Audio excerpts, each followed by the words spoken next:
Hey everyone, welcome back to my channel, and this is the next video wherein we are going to discuss about a new Java project which is called as cricket game. Yes, you heard it right, we're going to be creating a cricket game. Well, that's going to be a number game which you might have created in the past as well, just like as a number guessing game. So yes, there's going to be functionality, or you can say the fundamental of Java which you're going to be using in this video, which is called as random generator library, which we're going to be using in this particular project so as to score the runs. And we'll discuss more about the logic that how we can do that. But at the same time, in this video, just want to let you know I will be telling you the logic behind this particular whole code, and also that I'll be showing you the execution of this particular game which I have created. So yes, it's just a mini project, or you can say it's a beginner level project. You just need to have some basic understanding that how you can play around with the syntaxes, and you should be having fair understanding about the loops and the basic concepts of Java, that how classes are working.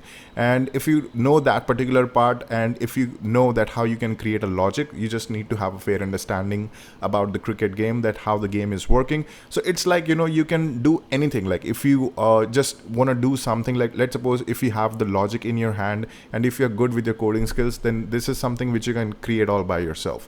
Then it's going to be just a piece of cake for you. So in this video, I'll be just telling you that how you can devise the logic behind this particular game, and what exactly are the things that you need to have, and to have the understanding about, then you can create this kind of a project. So without further ado, let's get into the logic first, and then we're going to be showing the execution of this code. So yeah, basically if you know that in cricket game we have two teams. So yes, we're going to be creating the game for two players. So team one is going to be having certain number of players. So that means, just to keep it simple, I've created like 3 wickets. So there are going to be 3 players for a particular team which can be played. And yes, team 2 is also going to be having the same thing. So this means 3 versus 3 is going to be something which will be played.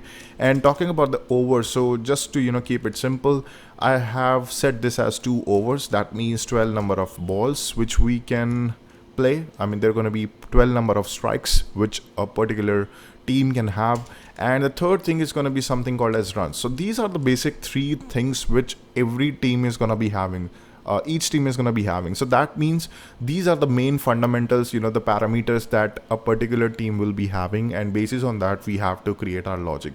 So that means if 12 strikes are done, then the first inning is something which gets over, and then the team 2 is going to start playing the game. And also the next thing that we need to keep in our mind is that if there will be 3 wickets down, so that means the first inning is gonna something which is gonna get over, right? So these are the main thing which we have to keep in our mind. And the next logic which I have used, like I mentioned, that I have used the random generator library for this particular code.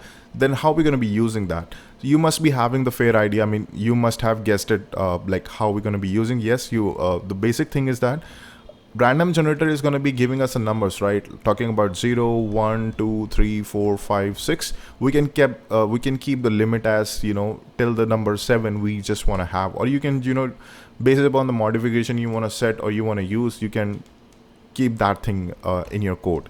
But at the same time, just want to let you know that I have used only 0 to 7 numbers. So 0 is something which I've used as a dot ball, and 1 is something called as single run, 2 is called as double, and 3 is also something which is possible. We can have 3 runs for a particular strike, and 4 is called as boundary, and 5 is something which is also possible in cricket game. 6 is, yes, you guessed it right, sixer is something.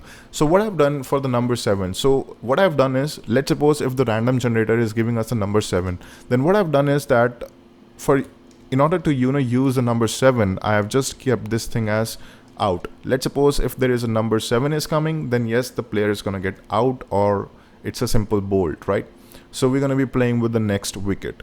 So that is the main logic which I've used. And 0 to 6 is something which I've kept as numbers, as runs. So this is something which I've used as to score the runs by a particular player. And 7 number is something which I've used to just for a bold and for a player to get out, right? That is something which I've used. But what the modification you can do is that was also I was thinking that in order to just put in my code, but that is something I didn't do.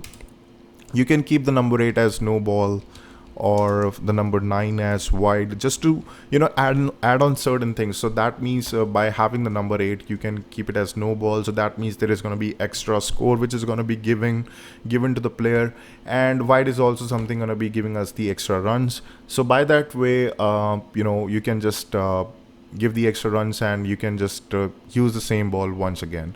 And also you can just take the number 10 to just do certain modifications. So let's suppose if I'm using the number 7 as bold, right? So and the number 10 can be used as LBW, or the different types of the things that can be added, so that you can print certain extra messages, or you can just play around with the game. So that is something called as the enhancement of the code, which you can do all by yourself. But at the same time, I've just kept the simple logic inside of my code, so that I should be having the fair execution of the code, like the cricket game has to be played. So I'll show you the execution now, and you will try to understand the things in a better way now. So this is basically my code. As you can see that it's not a very lengthy code. It's just a code for like 150 or 200 lines, and depending upon the modification or the things you want to set, basis on that you can play around with the things. So let's try to execute the code and see what's going to happen. So I have executed the code, and let me just expand the screen first so that it's going to be better. Alright, so you can see that it's just showing you the message first. It's saying let's play cricket, press 2 for the instructions, and 1 to play the game, and 0 to quit. So for this particular logic, what I've used is do while loops. So that means the loop is the execution of the block of the code is going to execute at least for once. So it's asking for the instructions. So it's gonna be do while loop. I hope you must be having the understanding about the do while loop. And so what's going to happen, it's going to print out the message first, and then it's going to wait for the condition. So that means I've used the case statement over here. So basis upon that, it's going to execute the code. So let's suppose I'm just pressing the number 2 just to show you the instructions, that how it's going to show you the instructions and how you need to play the game. So yeah, it's saying that player 1 is going to bat first. So player 1 is going to be going for the bat first. So that's the player 1 is going to be scoring the runs. I mean, it's going to be generating numbers for the player 1, and then the runs will be stored for the player 1. So match will be of 2 overs. This is something you can set all by yourself. This is something which you can do, right? It depends on you. How do you want to set that? Each team will have 3 wickets. So just to keep it simple, I've used 3 wickets. Follow the instructions along while playing the game. Cheers, right? So let's play cricket. It's again showing you the same thing, because this is something called as we have set inside of the do while loop. So yeah, that's going to print out again and again. So now what I'm going to be doing, I'm going to be pressing the number 1 to play the game, right? So player 1 batting, player 2 bowling, get ready, press 5 to hit the stroke, and press 9 to check the score. So what it is saying, so player 1 has started doing the batting, and now what we need to do, we need to press the number 5 to hit for a strike. So it's not possible that it's going to be showing that the bowling is going to happen now. It's already saying that you just need to press the number 5 to strike, to hit the stroke. And also if you want to check the score, you can press the number 9. So let's see what's 9 is going to do. So again, so let's try to understand the code, that how exactly the execution is going on. So initially we were inside of a do while loop, right? So as soon as we press the number 1, it's again in a new do while loop. So that's what it is going on. So it's again printing out the message that you can press the number 5 to hit the stroke, and press 9 to check the score. So again we are inside of a do while loop, and inside of that again we have a case statement. So basis upon that, we need to execute the code. So let's say I'm pressing the number 9 just to check the score initially. So it is saying the player 1 score, because player 1 is batting, and score is like runs is equals to 0, wickets is equals to 0, and overs is also 0.0, right? So we are just starting with the game. So now let me press the number 5. Let's see what's going to happen. So I'm pressing the number 5, it's saying 3 runs. So that means the player has scored 3 runs. Again, it's waiting for the execution to go for. So let's press the number 9 once again and see what's the score is going to be. Pressing the number 9, it's saying runs is equals to 3, because we scored 3 runs on the very first ball. Overs is 0.1, wicket is 0. So let's press the number 5 once again. Again, this time we just have a dot ball, 0 runs. Depending upon the thing that you want to go for, you can just show the message, right? That is something, it's going to be your call. So now what we need to do, let's press the number 5 at least for a couple of times. Pressing the number 5, 2 runs. Oops, out. It's just showing the out. So let's press the number 9 to check the scores. Okay. Alright, so it is saying 0.4 overs. I mean, the 4 balls have been done. Wicket is 1 because we got out on the very third ball. And the runs is equals to 5. So let's press the number 5 once again and just play till the end. Till the end of the first inning. So it's keep on saying, yeah, 6. It's sixer, right? And pressing the number 5 once again, pressing the number 5. Number 5. Again, it's a sixer. And okay, so let's just go for it. All right, so now we are end with the first inning. So you can see that over here, it's basically, you know, player 1 score. It's the end of the inning. It's in the end of the first inning. So player 1 score is 40 runs. The wickets were down by 1 and overs are basically 2.0. So that means that's the end of the first inning. So what I've set over here, it's like 2 parameters which we have set for.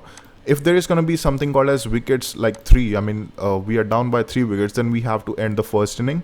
And the second thing which I have done over here is the overs. If the overs are done, then also we have to end for the first inning.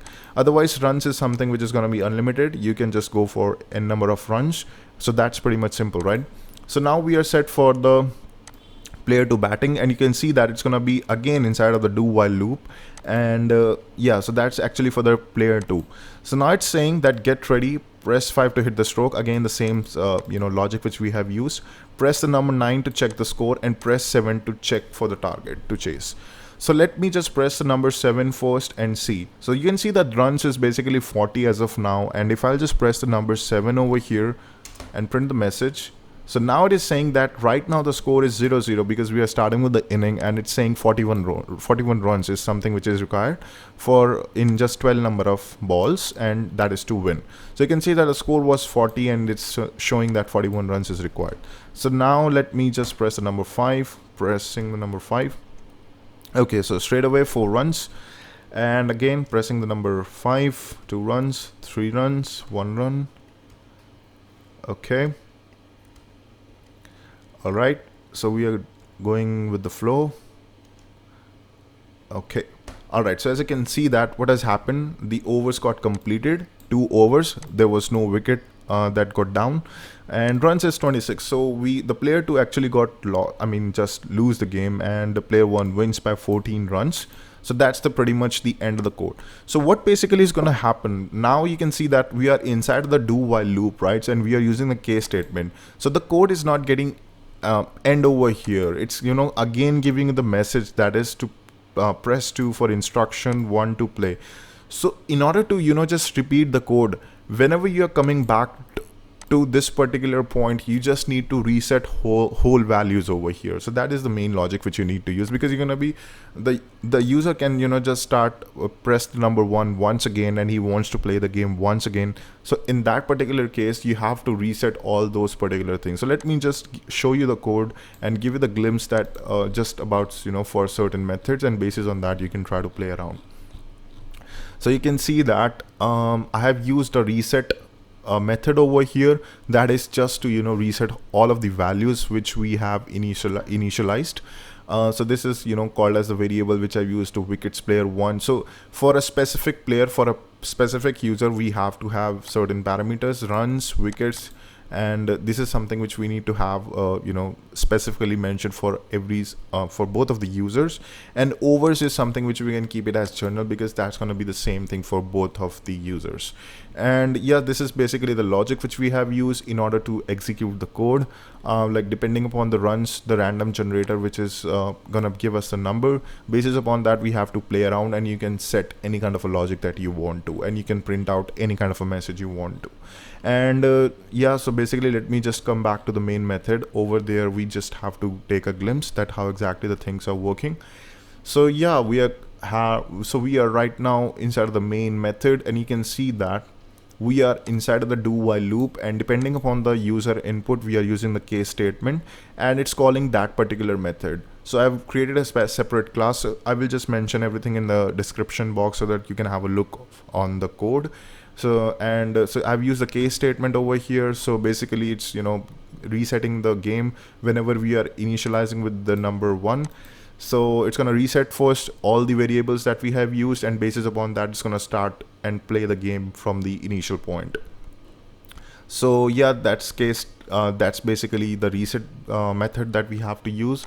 And talking about the instructions, so I have just used instructions in order to show that particular thing. So game rules is I've just set the separate method for that so that it can be called. And yes, if the user is going to enter any other number apart from the numbers which we have set, we can keep that thing in the default statement, right? Just hit the valid key. So yeah, so do while use, depending upon the condition, so if the user is going to enter 0, till the time the entered number is not 0, we have to just keep on repeating the same loop. And if the user enters number 0, then we have to just exit from the code. So yeah, that's pretty much it about this code, and I hope I was able to explain you the things. It's just the thing that I want to let you know. Just have the fair understanding. You just have to check for the title of this particular video, and as soon as you must have just read this particular title, I would suggest you to just go for it and just start writing anything that you want to, and just play around with the syntaxes and play around with the methods and libraries that we have, and try to do anything, right? I mean, it's free, right? You can just do anything that you want to. Just try to even go for the very first line and just write down anything that you want to. And if you find any kind of a problem, just put the doubts in the comment box, or you can just check for the code, and basis upon that you can try and play around with the things. So yeah, that's pretty much it from my side. Thanks for watching the video. I hope you liked it, and see you next time.